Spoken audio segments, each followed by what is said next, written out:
On the 80th anniversary of the liberation of Auschwitz comes an unprecedented exhibition about one of history's darkest moments. Auschwitz, not long ago, not far away, features more than 500 original objects, first-hand accounts, and survivor testimonies that tell the powerful story of the Auschwitz concentration camp, its history and legacy, and the underlying conditions that allowed the Holocaust to happen. On now exclusively at ROM. Tickets at rom.ca.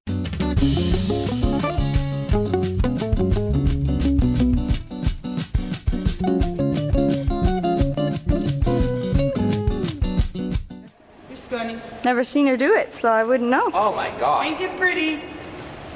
Oh, nice! Yay! Good girl! Good girl! Oh, wasn't that sound? That's the sound of an elephant trainer at the Edmonton Valley Zoo a few years ago, urging Lucy the elephant to pick up a paintbrush with her trunk, swing over to a nearby sheet of canvas, and dab some color on. The sequence gets repeated a few times, and voila, elephant art. Lucy's unique paintings were sold to raise funds for the zoo, where the elephant's been the city-owned zoo's star attraction for nearly half a century. The scene is from a new documentary film called Lucy, The Stolen Lives of Elephants. It's by Toronto director Fern Levitt. And while many visitors used to be thrilled to watch Lucy paint or do other tricks, Levitt calls this a form of abuse against a majestic animal plucked from her native Sri Lanka, sold to Edmonton in 1977 when Lucy was 2. She's now turning 50 this year. She's been kept mostly alone all these years in a city where the weather can hit minus 16 Celsius in the winter. So Lucy's stayed inside a lot. Her home, a concrete pen with the shapes of green palm trees painted onto the walls. Levitt and others want zoo elephants like Lucy freed, sent to wildlife sanctuaries in sunny climates to live out the rest of their lives, free to roam like they do in their native habitats in Asia and Africa, and for Lucy to be able to scratch her back on real trees, not painted ones. Margaret Atwood, Cher, and the late Bob Barker have been advocates for the move. Levitt spent 3 years digging into the story. The zoos didn't want her filming, especially not the African lion safari in Ontario near Hamilton. We're going to slip this harness over George's head, and he's going to pull this enormous log around the arena for us. So she used hidden cameras to capture what she feels is widespread abuse of the elephants, interviewing former employees at famous tourist attractions who describe how they use long bull hooks. These are sticks with metal hooks to beat elephants to get them to perform tricks for the unsuspecting families who flock there every summer. If people saw even 10% of what these elephants endure, most people in our world would say, my heart can't take it. I'm Ellen Besner, and this is what Jewish Canada sounds like for Thursday, April the 10th, 2025.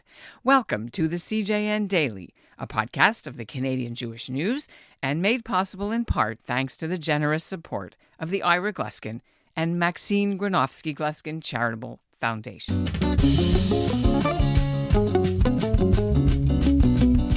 And before we get into today's story, I want to let you know about the CJN's new fully reimagined print magazine. It's called Scribe Quarterly. It's a beautiful, innovative work of Jewish journalism, catering to the Canadian Jewish community, and it's completely free. Just sign up today at thecjn.ca/subscribe.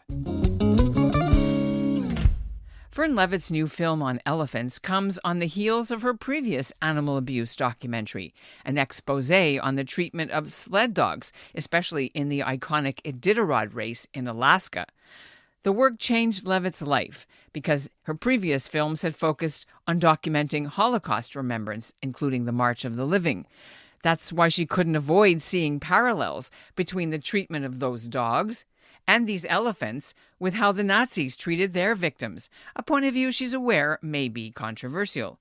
Her films indeed have sparked complaints. The sled dog industry took the CBC documentary channel to task about her methods. CBC agreed it wasn't balanced reportage and should have been labeled a point-of-view film. African Lion Safari, Levitt says, has already threatened to sue her for the elephants film, and she's fine with that, since for her, the work is also inspired by the ancient Jewish biblical commandment of Tsar Ba'alei Chaim, or not causing pain and suffering to animals. Her film comes out right before the Passover, Festival of Freedom, which she says must apply to elephants too. Fern Levitt joins me now. Thank you so much. I'm glad to be here. The last film you did 10 years ago, why did it take 10 years for this one to come out? Well, after I did Sled Dogs, and that documentary is the first animal documentary I've ever done. And it was exposing the cruelty of the commercial sled dog industry and the laws in this country that really don't protect our dogs.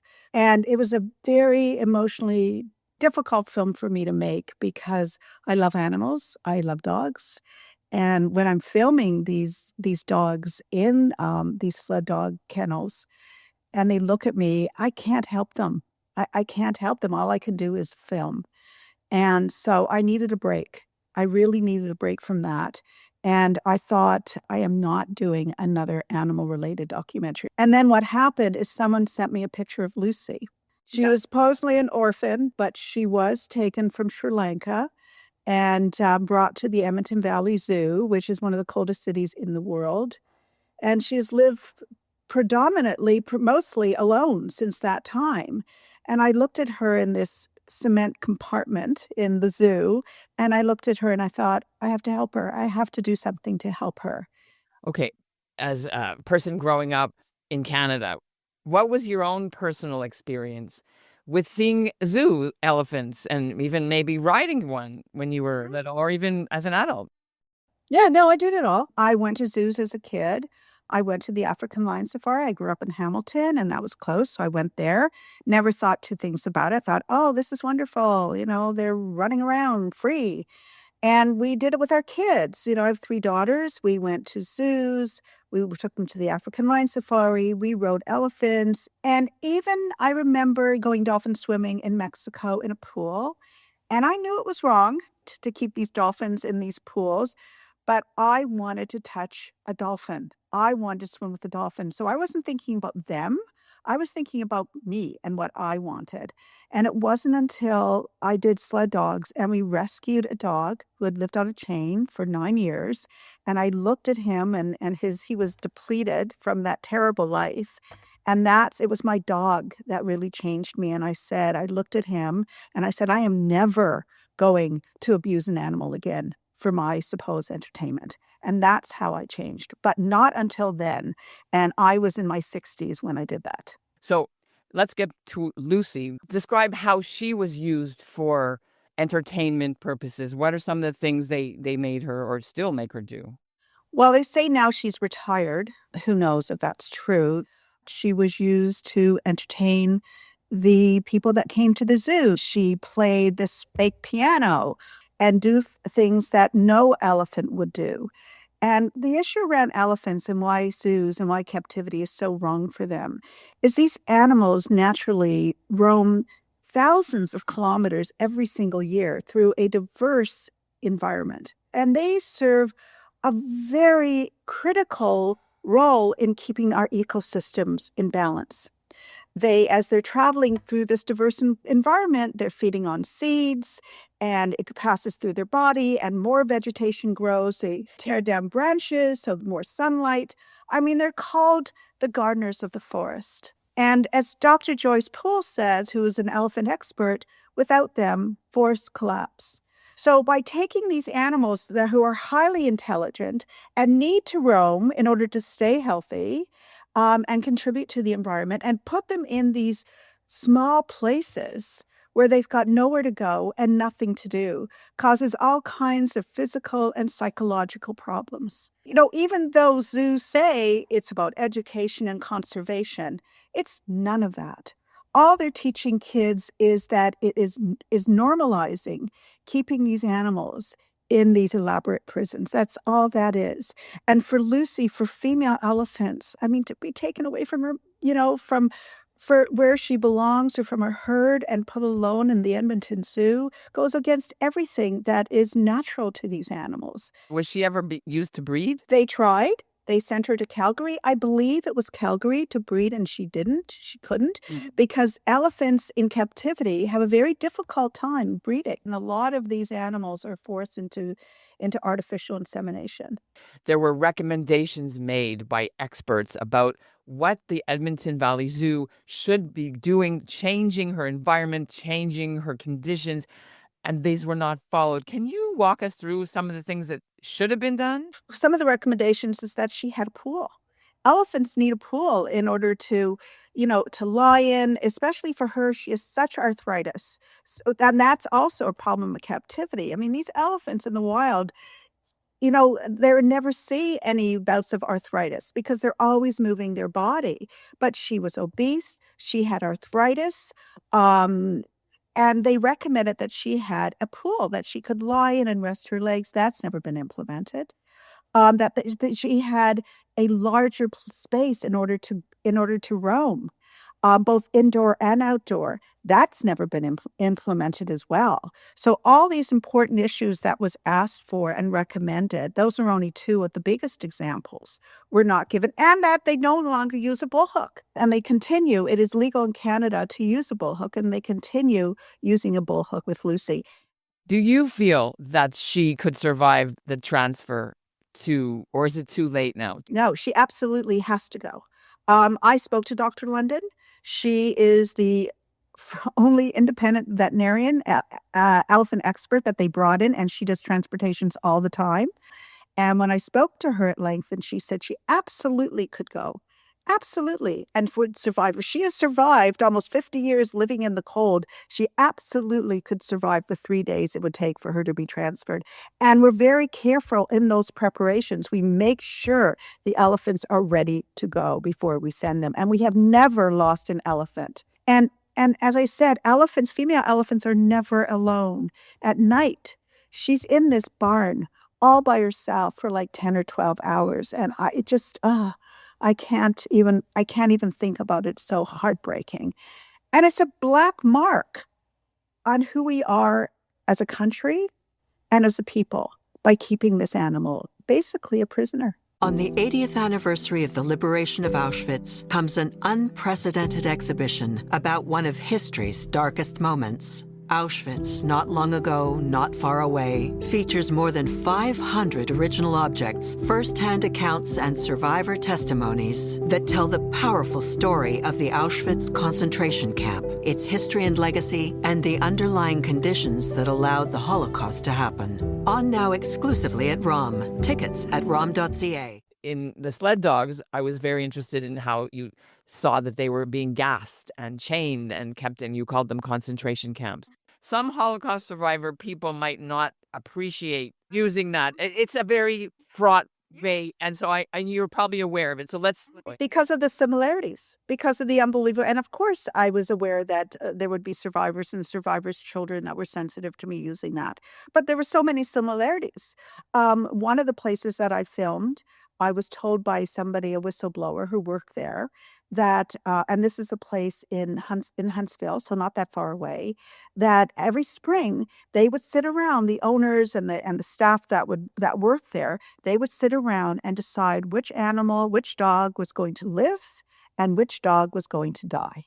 And there was deprivation of food. I mean, when we rescued our dog, he was 20 pounds underweight and constantly drinking water because he was deprived of that.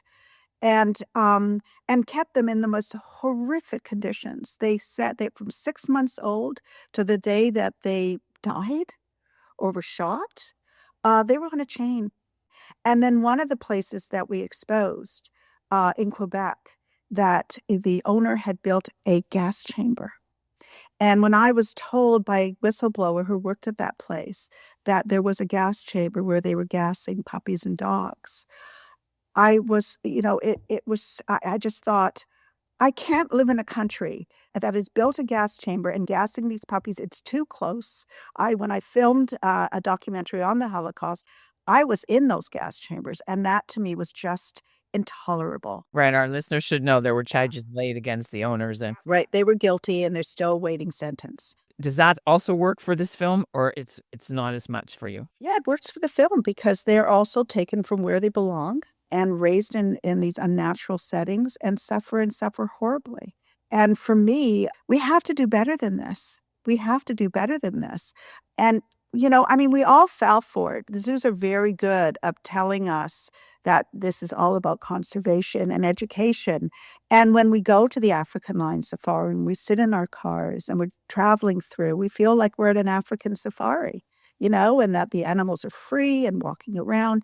And it's a really great illusion that they've built there, but it's nothing but an illusion. And we filmed throughout the winter time. We used a drone and we filmed throughout the winter into the spring.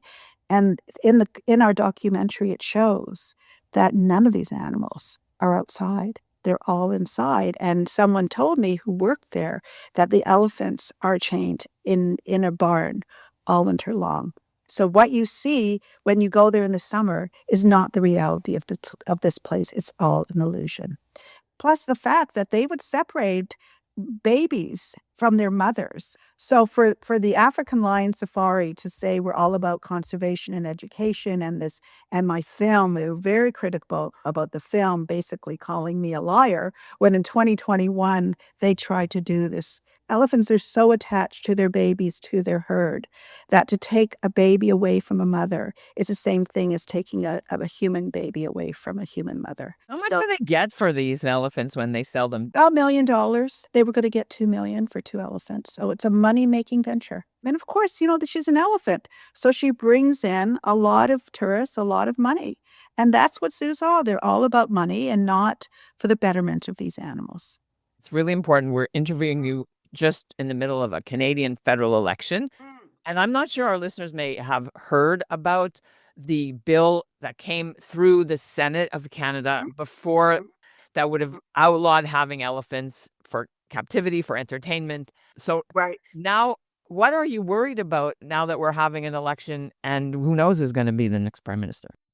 Well, first of all, I want to talk about that. That was an act to end the captivity of great apes and elephants. So it wasn't just elephants, it was great apes as well. And if that bill passes and becomes law in this country, we will be the first country in the world to end elephant and great ape captivity. That's huge. The first country in the world. And for some reason, and I don't understand the reason, and I'm going to be political right here, the Conservative Senate and the Conservative Party have voted against most every progressive animal welfare law. They were against the Free Willy Act, which why would they be against the Free Willy Act? But they were. And they were against this act as well and fought against it tooth and nail because the Liberal Senate tried to bring more animals into that act to stop the captivity of other animals as well. And this should all be a nonpartisan issue, and it's not. And why they're fighting against animals and better laws for animals when people in this country care deeply for animals and certainly care deeply for their dogs. And they're on the wrong side of this. So I truly believe, and I know because I'm working with the Canadian Senate because of my film, that if the Liberals get in again and Carney becomes prime minister, that bill S-15 will be introduced again. And I believe it will pass. And that is a very big deal. You mentioned African lion safari. I don't think our listeners realize how many actual elephants are living in Canada in either zoos or circuses or what have you. Do you know, and where are most of them located?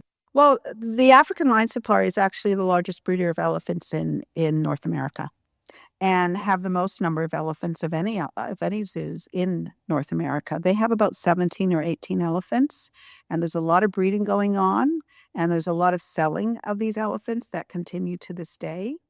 And there is elephants in Quebec somewhere as well, and then there's Lucy in Edmonton. So we don't have many, but we do have the African lion safari, and they're fighting S-15, tooth and nail, because elephants are big business. They breed them and then sell the males to other zoos.